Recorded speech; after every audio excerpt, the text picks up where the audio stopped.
إن الحمد لله نحمده ونستعينه ونستغفره ونعوذ بالله من شرور أنفسنا ومن سيئات أعمالنا من يهده الله فلا مضل له ومن يضلله فلا هادي له ونشهد أن لا إله إلا الله وحده لا شريك له ونشهد أن محمدا عبده ورسوله أرسله بالحق بشيرا ونذيرا والصلاة والسلام على محمد وعلى آلہ وأصحابہ اجمعین ومن تبعهم بإحسان من الأئمة والهداة والصالحین إلى يوم القیامہ۔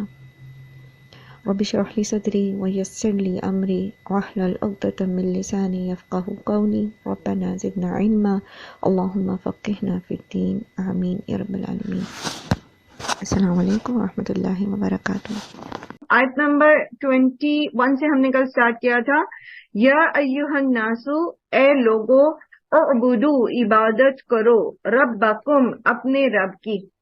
تو ہم نے کل عبادت کا مفہوم جو ہے وہ سمجھنے کی کوشش کی تھی، اور بہت اچھے سے ہمیں سمجھ آ گیا تھا کہ عبادت کا مطلب کیا ہوتا ہے۔ ٹھیک ہے، عبادت کا مطلب کیا ہوتا ہے؟ عبادت کا مطلب یہ ہوتا ہے کہ انسان اپنی حیثیت کو پہچانتے ہوئے اپنے رب کے سامنے اپنی مکمل سبمیشن دے دے، مکمل فرما برداری اپنے رب کے سامنے رکھ دے۔ ٹھیک ہے، اور کس طرح سے؟ مجبوراً نہیں، انتہائی محبت اور تعظیم کے ساتھ۔ ٹھیک ہے، تو کل ہم نے عبادت کا مطلب پڑھا تھا کہ عبادت میں 3 چیزیں شامل ہیں: پرستش، اطاعت اور فرما برداری، بندگی اور غلامی۔ یہ ظاہری بھی ہوتی ہے عبادت اور باطنی بھی ہوتی ہے، اور اس عبادت میں جو ظاہری عبادت ہے، یعنی انسان کی شدید محبت اور تعظیم کا اللہ سبحانہ و تعالیٰ کے سامنے جو اظہار ہے، جو اس کی فرما برداری اور اطاعت گزاری کا اظہار ہے، وہ پرستش کے ذریعے ہوتا ہے، یعنی ظاہری عبادات میں ہوتا ہے۔ وہ کون سی ہوتی ہیں؟ بدنی عبادات، مالی عبادات ہوتی ہیں، قولی عبادات ہوتی ہیں۔ بدنی عبادات میں کیا کیا آتا ہے؟ نماز، روزہ، حج اور جہاد۔ اسی طرح مالی عبادات میں صدقہ، خیرات، زکوٰۃ اور قربانی، پھر اللہ کے نام پر جو نظر مانی جاتی ہے وہ۔ اور قولی عبادات جو ہیں وہ کون سی ہوتی ہیں؟ جیسے ذکر اذکار کرنا، قرآن مجید پڑھنا، تمہید، تسبیح، تہلیل، تحمید وغیرہ۔ یہ سب کیا ہیں؟ یہ قولی عبادات ہیں۔ تو یہ ظاہری عبادات ہیں، اور یہ بیسیکلی اظہار ہے انسان کا اللہ کے سامنے اپنی اطاعت اور فرما برداری کا، اپنی حیثیت کے اظہار کا، کہ وہ اللہ کے سامنے جو ہے وہ اللہ کا بندہ ہے، اللہ کا غلام ہے۔ ٹھیک ہے، اور باطنی عبادات میں پھر سب سے پہلے کیا چیز آ جاتی ہے؟ اللہ سبحانہ و تعالیٰ کی محبت، یعنی سب سے اوپر اللہ کی محبت اور اللہ کی تعظیم، اور ہمارا جو مطلوب اور مقصود ہو، یعنی ہمارا جو زندگی کا مقصد ہے وہ اللہ سبحانہ و تعالیٰ کی فرما برداری کرنا، اللہ کی رضا چاہنا، اللہ کے چہرے کی چاہت۔ اور اس سارے کے پیچھے آ جاتی ہے انسان کی خالص نیت، یعنی جو بھی وہ کام کرے گا اس کی نیت جو ہے وہ خالصتاً اللہ کو راضی کرنے کی ہوگی۔ اب اس میں حقوق اللہ بھی آ جاتے ہیں اور حقوق العباد بھی آ جاتے ہیں۔ اسی لیے کل جیسے ایک بہن نے کہا تھا کہ فرشتے جب عبادت کے لیے کافی تھے تو انسانوں کو عبادت کے لیے نہیں پیدا کیا گیا، انہیں کچھ اور کام کرنے ہیں۔ تو بیسیکلی جو کچھ اور کام انہوں نے کرنے ہیں، جیسے کہ قرآن کریم میں ان کچھ اور کاموں کو اللہ سبحانہ و تعالی نے مختلف پیرائے میں بیان کیا ہے، جیسے کتاب اللہ کو نافذ کرنا، ٹھیک ہے، اللہ کی کتاب کے ذریعے معاملات کو سلجھانا، لوگوں کے حقوق ادا کرنا، جن میں ماں باپ بھی آ جاتے ہیں، رشتہ دار بھی آ جاتے ہیں، اولاد بھی آ جاتی ہے، پڑوسی بھی آ جاتے ہیں، مسافر آ جاتے ہیں، یتیم آ جاتے ہیں، مسکین آ جاتے ہیں، سب بیمار آ جاتے ہیں، مریض، سب کے حقوق ادا کرنا۔ پھر اسی طرح سے اللہ سبحانہ و تعالیٰ نے ہمیں قرآن کریم میں بتا دیے معاشی امور کے بارے میں، ٹھیک ہے، ان کو بھی کتاب اللہ کے مطابق کرنا ہے۔ تو یہ جتنے بھی امور اللہ تعالیٰ نے قرآن میں بتائے، چاہے وہ کتاب سے متعلق ہیں، جنگ سے متعلق ہیں، کھانے پینے سے متعلق ہیں،